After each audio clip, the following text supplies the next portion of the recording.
also take this opportunity to share some new, unexpected developments in the Drummond house, as well as things that are in the works. The timeline of this book spans almost 25 years, so I cover a lot of ground. What I hope you gain from this collection of tales is a renewed sense of enjoyment over the everyday moments and laughter of life. I hope it helps you dig up some of those quirky old stories from your own family, and I sure hope it makes you smile. Love, Ree. P.S. I've included some recipes and extras on the accompanying enhancement PDF available from your audiobook provider, or go directly to www.harpercollins.com/audio/Frontier Follies. Marriage. Our worst first year. Lad and I have the unenviable advantage of having had a really awful first year of marriage, which has made most marital years since seem like a walk in the park.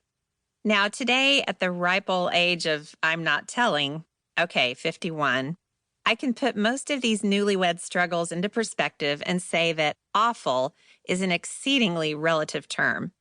We didn't experience terrible tragedy or loss, and our basic human needs were met.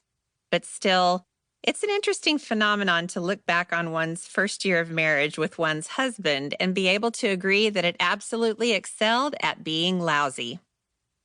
We had a beautiful wedding. That was the easy part.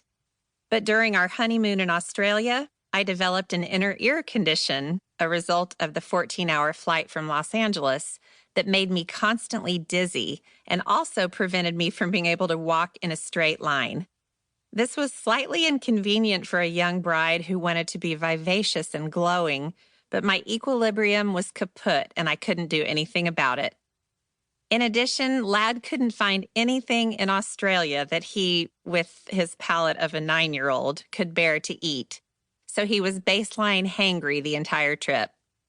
We rented a car that made Clark Griswold's family truckster look like a Mercedes, an absolute nightmare for Lad, who would rather not be the center of attention on any highway, especially an international one. To top it off, Lad experienced huge losses in the commodity market over the course of 2 September days, which caused a sizable decrease in equity. This didn't concern me too much since I didn't really understand it, but from his perspective, it might have pulled the rug out from under his plans for starting out life on the ranch with his vivacious and glowing, new wife. We went home from Australia a week early.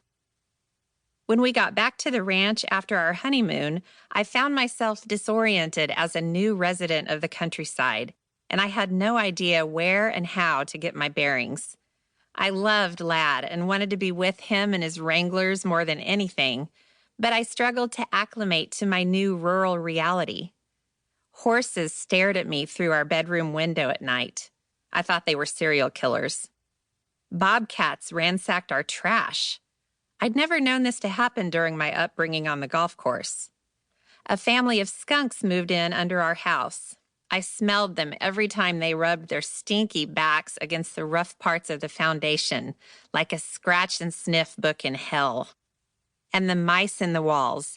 They chewed and crunched on things in the night just to try to make me lose my mind. It worked. When we were engaged, Lad and I had talked about letting nature take its course once we were married. And 5 weeks after the big day, I found out I was pregnant. I guess Lad and I had both missed the day in health class when these points were driven home, but somehow we both thought it would take a little longer. But it didn't, and I found myself both with child and without trash service at the exact same time in my life, a really unfortunate combination. The food aversion started before the 6-week mark, then the morning sickness, which was actually all-day sickness, hit just about the time my mom called to tell me that she and my dad were getting divorced.